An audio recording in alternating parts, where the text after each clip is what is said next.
بسم اللہ الرحمن الرحیم۔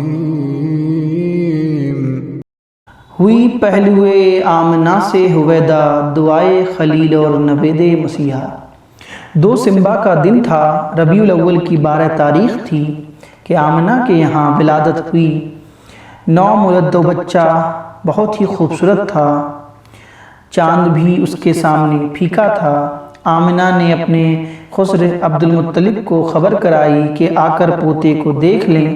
عبد المطلب بھاگے ہوئے آئے، نظر پڑتے ہی کھل اٹھے۔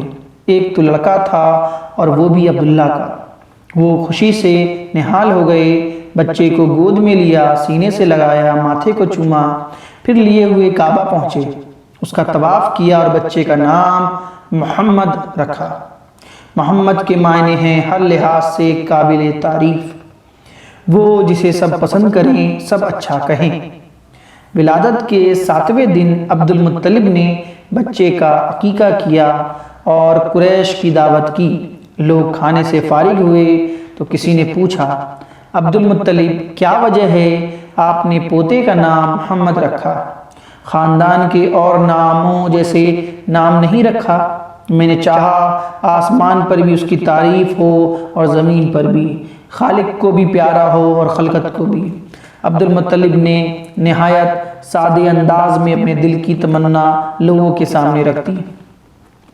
قریش میں اونچے گھرانوں کی عورتوں میں اپنے بچوں کو دودھ خود نہیں پلاتی تھی، دیہاتیوں سے دائیوں کی ٹولیاں آتی تھی، وہ بچوں کو اپنے یہاں لے جاتی، ان کو دودھ پلاتی، پرورش وہ پرداخت کرتی، جب وہ بڑے ہو جاتے تو واپس کر جاتی اور دوسرے بچے لے جاتی۔ اس سے بچے خوب تندرست رہتے، فصیح عربی بھی سیکھ لیتے۔ دائیوں کے آنے کے موسم متعین تھے۔ محمد کی ولادت ہوئی تو اس وقت کوئی دائی نہ ملی۔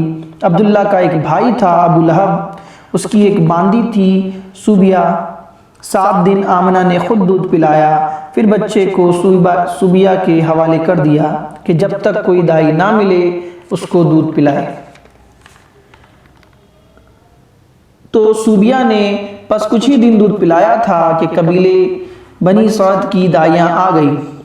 دائیاں بچے تلاش کرنے لگی، وہ گھر گھر جاتی، ماؤں کو اپنی خدمات پیش کرتی، مائیں جس کو پسند کرتی اپنا بچہ اس کے حوالے کر دیتی۔ ساری ماؤں نے دائیاں چن لی اور ساری دائیوں کی گودیں بھر گئیں۔ ہاں، صرف ایک دائی رہ گئی، اس کو کسی نے نہ پوچھا، اس لیے کہ وہ ذرا کمزور اور دبلی تھی، مفلسی کا شکار تھی۔ یہ تھی ابو ذئب کی بیٹی حلیمہ۔ بچہ بھی صرف ایک ہی رہ گیا تھا۔ دائیاں اس سے دور دور رہیں، کوئی اسے لینے کے لیے تیار نہ تھی۔ وہ بچہ تھا عبداللہ کا بیٹا محمد۔ دائیوں نے سنا محمد یتیم ہے، باپ کے سائے سے محروم ہے، انہوں نے اس کی طرف توجہ نہ کی، اس کی پرورش کو حقیر جانا، اس کو دودھ پلانا بے سود سمجھ لیا۔ بولی، اس یتیم کو لے کر کیا کریں، اس کا دادا ہمیں کیا دے دے گا، ماں سے بھی کیا مل جائے گا۔ اب واپسی کا وقت آ گیا، دائیوں نے گھر لوٹنے کا ارادہ کیا۔ ہر ایک خوش تھی کہ اس کی گود میں بچہ تھا۔ حلیمہ کا شوہر ساتھ تھا۔ حلیمہ نے کہا، بخدا مجھے تو شرم آتی ہے، ساری سہیلیوں کی گود بھری ہیں، ایک میری ہی گود خالی رہ گئی، میں تو جاتی ہوں اس یتیم کو لے لیتی ہوں، خالی ہاتھ لوٹنے سے تو بہتر ہے اس یتیم کو ہی لے چلیں۔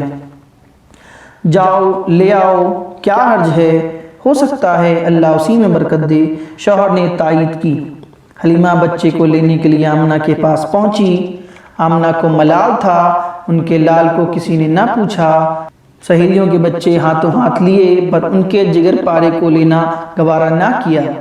حلیمہ نے بچوں کو لیا تو آمنہ کا بجھا ہوا چہرہ خوشی سے دمک اٹھا۔ حلیمہ نے محمد کو چھاتی سے لگایا اور منہ میں سوکھی پستان دے دی جس میں دودھ برائے نام ہی تھا، لیکن حلیمہ کی حیرت کی انتہا نہ رہی۔ پستان منہ میں دیتے ہی انہیں ایسا لگا جیسے دودھ کی سوتیں جاری ہو گئیں۔